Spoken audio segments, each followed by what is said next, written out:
over 1 million small businesses, small brands, micro and nano influencers who are just starting out that aren't able to make those connections and are spending so much time looking that there has to be something similar, to what I'm trying to come up with. And so I searched and there was nothing. Welcome to Inspiration Rising. My name is David Trotter, and I'm a business growth consultant. I'm passionate about helping business owners, just like you, rise above your biggest barriers to reach your greatest goals, all without the paralyzing overwhelm, feeling all alone, or wondering what the heck to do next. I'm a former pastor and a serial entrepreneur who's passionate about personal growth because that's what's helped me cultivate peace in my life and empowered me to love my amazing wife, Laura, of 26 years, and our 2 almost grown kids. So if you're all about business, personal growth, and peace in your life, you're in the right place. I'm super glad that you're here. Hello, friends. Welcome back to Inspiration Rising. It is great to be with you. Hey, I know a lot of you may have a product that you have created or that you have a vision of creating. And have you ever thought about how to get that product into the hands of an influencer so that they could introduce it to the world? Somebody who's like fancy, right? I love using that word. Fancy on Instagram or Facebook.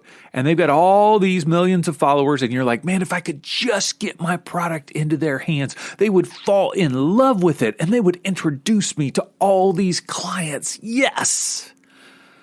The challenge is, unless you have thousands to spend, you probably won't ever connect with one of those big-time IG celebs. Yeah, they have agencies and stuff now. They're fancy. So what if you could actually reach out to micro-influencers, people that have maybe less than 10,000, less than 5,000, even less than 1,000 followers, but they have a very tight niche of the people that follow them and love what they have to say? What if you could get your product into their hands so that they could fall in love with it and then share it with their audience? The problem is, where do you find those people? Where do you find those micro-influencers? And that's the exact issue that Inbal Claudio had when she started her candle company called GOLDWICK Candles. They have gold in the candles. It's shimmering. Once again, fancy. Inbal's a fancy woman. I'm just going to tell you. Yeah. She started to think to herself, what if I created a networking platform where like-minded influencers, brands, and small businesses could actually connect? So in this episode, not only are you going to learn how she started her candle business, but how she's launching this new platform that can help you as a brand, as an influencer, or as a small business. It's called the Like-Minded Collective, and I can't wait for you to learn all about it. So let's jump into my conversation with Inbal Claudio. Inbal, thank you so much for taking some time to hang with me today. I appreciate it. Thank you so much. I'm so excited to be here. Yeah, so you are an amazing entrepreneur. I love what you're doing. You've created one company and now you see the opportunity to help other people based on your own personal experience. So first of all, take us to your first business, which you still own and still operate. How did you get the idea for it? It was right when my husband and I first started dating, and we always kind of wanted extra income and just kind of a way to make it easier for us to travel and things like that. And so we looked at different opportunities and we kind of came across candles, which is weird because none of us were really candle people. Like I maybe bought 4 or 5 candles in my life before. But we started researching and we knew we wanted to do something non-toxic because we believe in a very clean lifestyle. And we did research and played around with some wax and looked at YouTube videos. And after 6 months, launched GOLDWICK. And it's definitely been a learning experience, but it's been super fun doing it with him. And he's helped with markets and helped me with fragrances and things like that. So it's been fun. Amazing. And would you consider yourself a candle person now? Yeah, I probably have like 4 or 5 candles burning at all times. No way. Really?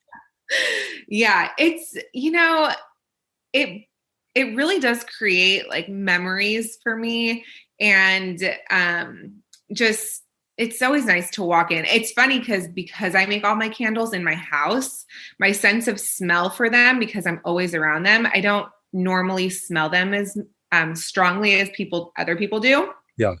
And I remember going to one of my girlfriend's houses over Christmas, and I walked into her apartment after not being around candles for a couple weeks. And it was like she had my candle lit and I smelled it. And I was like, oh my gosh, like this is the aroma, that I miss. Like I really miss just smelling them. I smell them, of course, but it's not that like vibrant Right. as I did after I was not around them for a couple weeks. And when you're burning 4 or 5 in your house at one time, are these, I assume, different aromas? Like they're different smells. It's not the same smell, right? Yeah, so I have usually one, not necessarily like all at once. I'll have one in my room, so upstairs in our bedroom, and then I'll have like maybe 2 downstairs, and then one in my daughter's room. Sometimes after she, has a diaper change. Yes. But yeah, we always have some going, and mixing fragrances is a lot of fun because then you kind of have ideas for the future.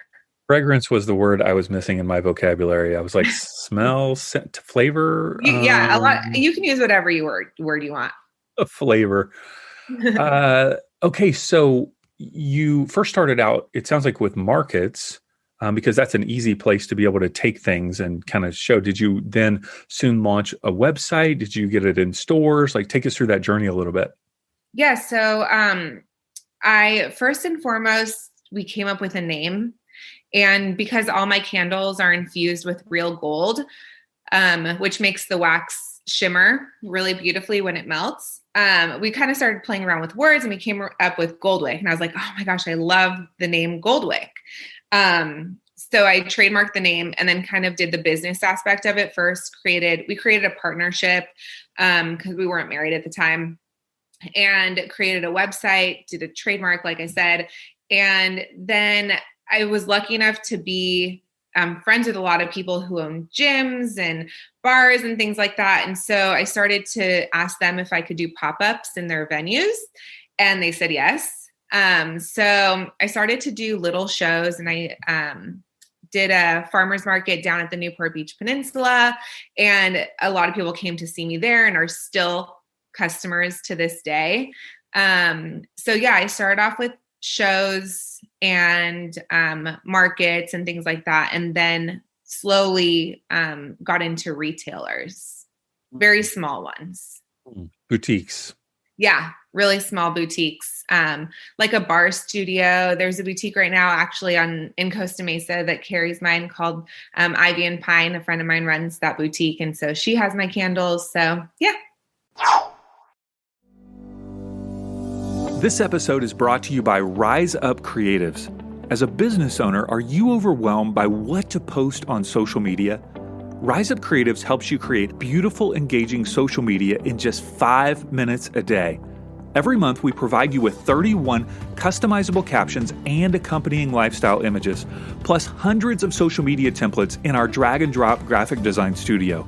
For only $25 a month, you'll start standing out to your ideal client, increasing engagement, and saving loads of time in the process. Sign up today at riseupcreatives.com. That's riseupcreatives.com. Very fun. So as you were going about this, at some point you wanted to be able to present this product to some sort of influencer, I'm assuming. And what was that process like? So basically, we moved to North Carolina, and I had to start all over again with making connections and building a business on the other side of the country. So I did that. And then a year later, I had my daughter, and I couldn't do shows anymore. I had to really rely on social media and my website sales. And so I wanted to reach out to influencers to get into the influencer marketing space, which I had no idea about. So I was really kind of naive about the situation. And I very quickly realized it was incredibly expensive to reach out to influencers that had lots of followers.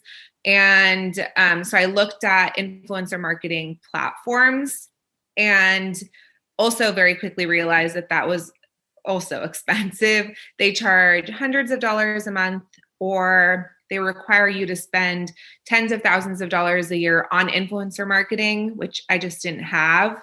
And as a brand, to be on their platform, you had to be of a certain size. So like 20 employees, which I didn't have. It was just me. So yeah, I quickly realized that it was just not something that was conducive to my business. So I just started trying to reach out to people on my own, just searching Instagram, which was very, very time consuming because the search function isn't that great for keywords. So yeah, so I never ended up doing any influencer marketing, but during COVID, I did reach out to this influencer who was helping small businesses, and she had about 2 million followers. And she reached back out. She promoted my product for free, and I got tons of interest in orders. And so it wasn't how I expected it to work out, but it did. And I mean, it just made me realize how it could work, you know? And so she was just out of goodwill looking to help small businesses as a influencer. Yeah. Yeah. She realized that a lot of small businesses were struggling. It's just, I think in April of 2020. So right as the pandemic started. And I reached out to her and kind of gave her a little bit of my story. And so she was like, yeah, I would love to try your candles. She talked about them. And it was great. It was really great exposure. And then from that, did you gain other exposure, other PR from other people? I did actually. This girl reached out to me. She, her and her friend have a military spouse podcast.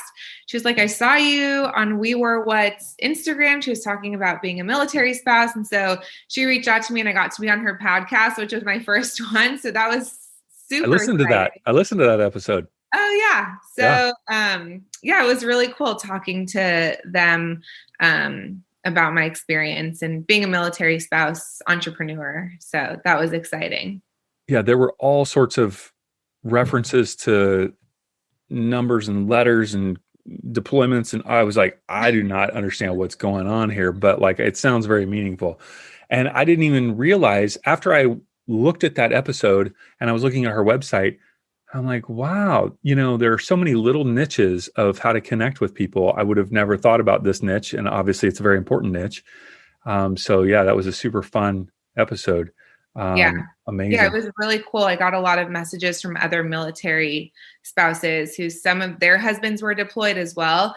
So it was really special to connect with people because I was new to the military community. And it was just nice to hear from other people from all across in similar situations, which was nice. Yeah. Yeah. Amazing. My grandfather was in the Navy for 30 years and retired Master Chief. And so both of my grandparents, who have since passed, were very involved in an organization called the Fleet Reserve Association. And it was, military spouses and connecting, and it was all in person. And unfortunately, I think those types of organizations are oftentimes dying out now because it was an older generation. And now my guess is a lot of the connection is online, like you're talking about. So yeah, it is. I got really lucky because when we moved to North Carolina, my husband was starting a training program alongside a lot of other people at the same time. So they had kind of a program for all of us to meet at the same time. And so we have a really awesome group of girls that became friends. But that's not common from what I hear. Okay. That's awesome. Yeah. Very fun. Okay, so you had this experience trying to get connected to influencers. And at some point in time, then you had the idea of, what if I could do something different? Like, what could I do to help in this situation? Help me through that thought process. So it was like 4 months after my daughter was born in November of 2019. And I was like, there has got to be something, because there's so many, like over 1 million small businesses, small brands, micro and nano influencers who are just starting out that aren't able to make those connections and are spending so much time looking that there has to be something similar, to what I'm trying to come up with. And so I searched and there was nothing. There is absolutely everything for influencers. Influencers can join platforms for free, but nothing for the small businesses and the brands. And a lot of the brands don't want to work with influencers who have maybe like 100 followers or 200 followers who are just starting out, because they don't think that there's good enough reach. Their engagement isn't very high. And so yeah, I brought up the idea to my husband, and my dad is a software engineer, and I called him. I was like, hey, I have this idea, and he doesn't know anything about influencer marketing. And he was like, wow, that's a really good idea. I'm like, well, if you think it's a good idea and you don't even know anything about influencer marketing, then I'm going to go with it.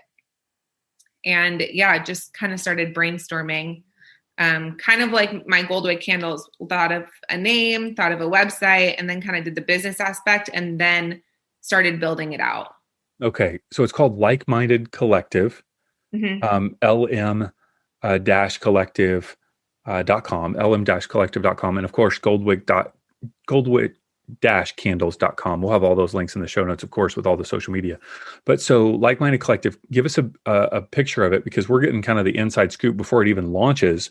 What's it going to look like? How much is it going to cost? When does it launch? So the launch date got pushed a few times, which I'm hearing is very common in the startup world, which I'm trying to be okay with. So it's, as of now, it's launching June, July. And it is essentially a networking marketplace for influencers, brands, and small businesses to connect. So you can get on there to look for a collaboration with another business or an influencer. You can go on there to try to build your business. So if you're looking for a social media manager, a business coach, a photographer, a website builder, designer, so all those small businesses will be on there. And we have a feeds page similar to like Facebook and Twitter, where you can post what you're looking for. So as a candle company, let's say if I'm looking for a wine company to do a Valentine's Day giveaway with, I can search either in the search function, or if nothing comes up, I can post on the feeds page that maybe somebody who sees it knows somebody else who is a wine company, maybe not on the platform, and they can kind of set me up. So it really is just a networking marketplace for everyone to help build their business. And we're going to have two different payment structures. One is like a standard subscription, and then one is sponsored. So standard is just $25 a month or $150 a year. And then sponsored, once we get that going, we're going to put like they'll show up first in search results. And then on the feed page, we're going to start featuring people throughout the feeds page. So just more exposure. Still kind of trying to figure that out, but I think that's going to be $150 a month or $9.99 a year. Okay. And I have heard that you've kind of, you've had some challenges along the way, as many of us do when we're creating technology resources. How did you go about funding and finding developers in order to make this for you? Yeah, the developer issues have been my biggest struggle. So as far as funding goes, my husband and I have funded most of it. My grandma is an investor. And my dad helped me with the first developer that we found. I should say my mom and my dad. But so like I mentioned, he is a software engineer. And so I knew of this company that had helped me build out one of the websites for a bar that I worked at years ago. And so I called him up, and he set me up with the owner of the company, which I think is new. He's a newish owner. And it just didn't go how I had hoped at all. They ended up outsourcing the project overseas. And that just caused a lot of problems as far as timing goes, because if there's an issue, I have to talk to the company, then they message overseas, and then they message back, and it's like 3 days after that. Yeah. So the communication wasn't there. They weren't reviewing the project as it was being done. So I had to review everything, which was also very time consuming and frustrating because there were grammatical errors, spelling errors, revisions that I was giving were not getting done like I had hoped. So I ended up parting ways with them without them finishing, and having to find new developers, learning from the mistakes that I had made in the past. So yeah, we hired somebody else. It took about 3 months, which is just frustrating in and of itself because you're trying to launch and now you're at a standstill. So we hired an awesome guy who didn't have the knowledge to develop it, but he had a company and he was willing to be the project manager for. So he hired a developer who, without him knowing, outsourced the project as well. So it was like deja vu. I was going through the same thing over again. And we eventually fired that developer, and now we have 2 developers working on it. So hence the delays. But, it's just, everything is a learning process, and you get what you pay for type of situation. And unfortunately, we're bootstrapping this, and I don't have $100,000 to build it out like it maybe should have been built out in the beginning. Yeah. But that's okay. It's taking a little bit longer, but I hired an amazing PR company and a social media management company, and they're killing it and building up the hype for when it actually does launch. So just trying to stay positive. Yeah. Well, I appreciate you sharing that journey, because that's one that I'm sure a lot of people can, resonate with. What would you say if you had to go back and do over again, that first company that you hired? What are the questions that you wish you would have asked, or the things that you wish you would have had in place? I definitely would have asked if they outsource, because I wouldn't mind if they were honest with me up front, and if they did some of the due diligence that I was doing. So I would have asked if they were outsourcing. I would have asked for weekly updates to see that everything was on track. And I would definitely ask to get the contact information of the developer so I wouldn't have to go through them. Because even after we had parted ways, there were still issues. And so we had to, again, deal with this company who then had to talk to their developer. So everything just took so much longer. So if I had a direct contact, and my dad was helping me through this whole process. So if my dad had a direct contact where he could just talk to somebody instead of explaining somebody who didn't know what he was talking about, it would have just cut down a lot of time. Sure. So I think just making sure that the communication aspect of it was really honed in on would have been a lot more helpful. Mm-hmm. So I have worked with a number of, entities overseas, and when I was starting this new project that I've just recently launched, I needed a developer. And so I went on Upwork, and I, invited a bunch of people, had somebody sign up, and then I interviewed several of them. And so for me, I wanted a lot of these companies overseas, and I went directly, right? I didn't go through the kind of a middle person. I want to know that I can speak to that person voice to voice, because for me, that gives me a sense of comfort rather than just email or just a messenger through Upwork. So I got the head guy on the phone, was able to talk to him voice to voice. Okay, can I understand his English? Are we okay? And then explained the entire project to make sure that he got it and was, and it takes time. It's, and once again, I was bootstrapping it as well, right? I was going, because I had gotten a quote from somebody else. It was way more money. And But for me to be able to talk to somebody voice to voice if I need to, and that I know when the milestones, how often are we going to get an update? Is it once a week? Is it once a day? And I set that agenda. Those are all things that are key. I hear so many people that do go through companies and don't know that it's going to be outsourced. Outsourcing is a good thing. It can totally save you money. Mm-hmm. But like you're saying, you do need to have the structure in place to go, who is it? Can I speak to them? How do I update it? How often all those things. Super important. And we went through Fiverr. In the beginning, my dad and I had conversations with people overseas, and it was something that we could have done by ourselves. But I thought that if I had a company, they were going to go through and check everything before it came to me. And so I was like, okay, that's something that I'm willing to pay a little bit extra for, to have a business do that, because I have a 6-month-old at the time. My husband was deployed at the time. And I was like, I need all the help I can get. And it just worked out to where that's exactly what I was thinking. I was like, I could have done this myself.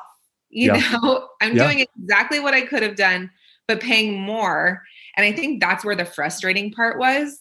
But yeah, looking back, maybe I should have just done that, gone with Upwork or Fiverr and just really gone through it, because I went through everything that I would have gone through, on top of being frustrated at a company that I was paying money for. So, have you heard about the new Clubhouse social media app?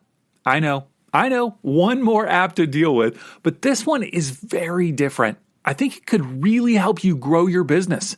Now, to help you understand the basics of the app and how to leverage it for your business, I've created a free video called Clubhouse 101, and you can watch it at insporising.com/Clubhouse 101. I'll show you all the screenshots from the app, how to use it, and the 5 ways that I believe are the secret to growing your business in 2021. Check it out. It's absolutely free at insporising.com/Clubhouse 101. That frustration is a lot of fun. So much fun. Oh man, it is hard. But I will say that if you're not familiar with technology or even the thought process about how websites work, you don't necessarily have to know about coding, but you've got to understand at least something in terms of the flow of, the customer and how their customer experience is going to work. If you do know that, you can speak to a developer and have them help you. But if you need someone to consult you on the customer flow, then you can't work with a developer directly. You've got to have that put in place by somebody else beforehand.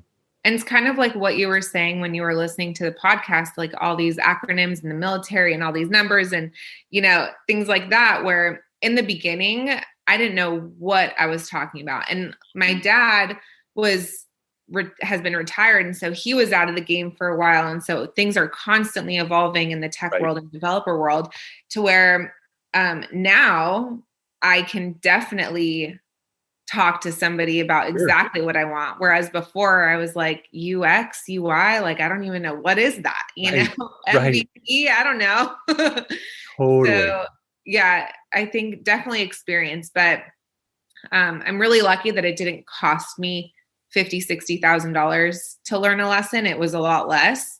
But everything is a learning experience, and just being able to handle the situations and move on, and have the support that I do from my husband. And like I said, the PR company and the girls that are helping me with my Instagram, like all of them just supporting the fact that they understand how frustrating it is really helpful. So, yeah.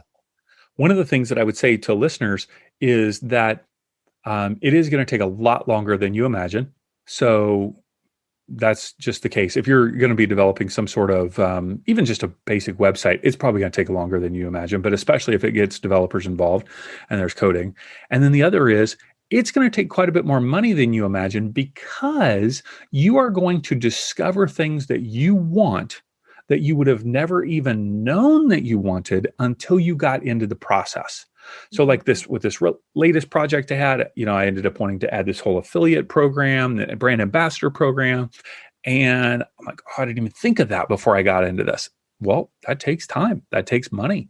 And so it's going to cost you more, even if it's not the developer's fault. It's basically because of your own ignorance, my own ignorance of not knowing that I was going to want something until you get into it, and then you go, okay, we need that. We got to have that. No, and 100%, that's exactly what happened to me as well. There was also one more lesson that your listeners can learn from. So I hired this new project manager / developer, and we were going through the different contracts and back and forth and editing, and somehow a big part of the project got taken out of the contract. It wasn't on the developer's end. It was my dad and I were reviewing it, and one of the edits came out.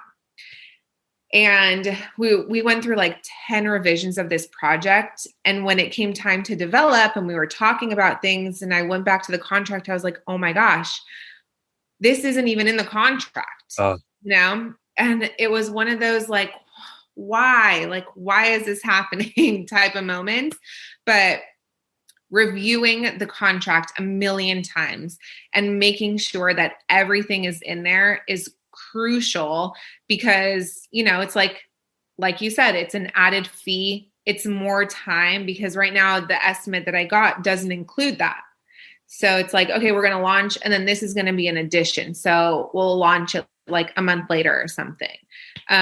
So yeah, more money, more time, but just making sure to review everything and double check and triple check and have different drafts, because like I said, it was on the original draft, but it somehow got deleted from the second draft. So another useful hint.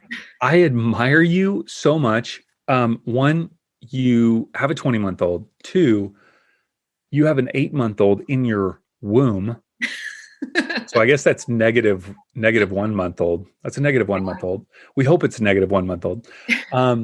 You are owning and making your own candles for GOLDWICK. I mean, like you're hands-on, and your husband is in the military, and you are launching a new tech company. You're out of control. You are literally out of control with all of these things. Don't like being bored. Yeah. You're not only sustaining life with your, daughter, you're making life, and you're making a business. You're sustaining 2 lives. You're sustaining GOLDWICK candles and your daughter, and you're making 2 lives. You're making a baby, and you're making a new company. It is a little crazy. I will say we do have a nanny that comes for 3 hours a day. So that definitely gives not enough computer time. I know. I'm telling your husband, it's got to be 8. At least that's why he's getting out. So he's getting out, and we're moving back to California, hopefully, because, he, like I said, he's super supportive, and it's he's excited for me to run with this business. And he knows that being in California with my parents' help and his job opportunities out here will definitely give me a little bit of a break. Okay. One last question before we leave. Inbal Claudio. Whoa. That is the coolest name ever. I've never even heard of that. Tell me more. So I was born in Israel. Inbal is a very common name in Israel, in Hebrew. And so my name was Inbal Gavili. And then I got married. My husband's half Italian, his dad's side. So the Claudio. Inbal Very Claudio. Fun. And Inbal means, what does Inbal mean? So in Hebrew, it means that little clapper inside of the bell. Oh, okay. Yeah. So you're just like a natural born bell ringer. You're just making noise wherever you go. Exactly. Yep. That's me. And then my daughter's name is Sivan. We had to name her something Hebrew because I couldn't be the only one with a different name. So she's along for the ride too. People are like, huh? How do you spell that? But I love it. So that's great. All right, goldwick-candles.com and lm-collective.com. We'll put all the links in the show notes and the social media links as well. So, Inbal, thank you so much for sharing your story. Thank you so much for having me. Thank you. Hey, congrats on listening to another episode of Inspiration Rising. Why congrats? Because you're pouring education and inspiration into your mind and heart. And that's something we all need if we're going to grow our businesses and reach our goals in life. Now, if you enjoy Inspiration Rising, do us a favor, share it with a friend. Take a screenshot of your favorite episode and text it to them. Tell them to search for Inspiration Rising on their favorite podcast app and click subscribe. And if you haven't already, be sure to sign up for Inspo Text. That's our daily inspirational text messages. Just text me right now at 949-401-6090. That's 949-401-6090. Just say, hey, Dave, what's up? You'll get an automated reply with a link where you can add yourself as a contact. And of course, you can always unsubscribe. I want you to know today that you're inspired, empowered, and loved. Not because of the way you feel or what anyone else says about you, but because that's your true identity.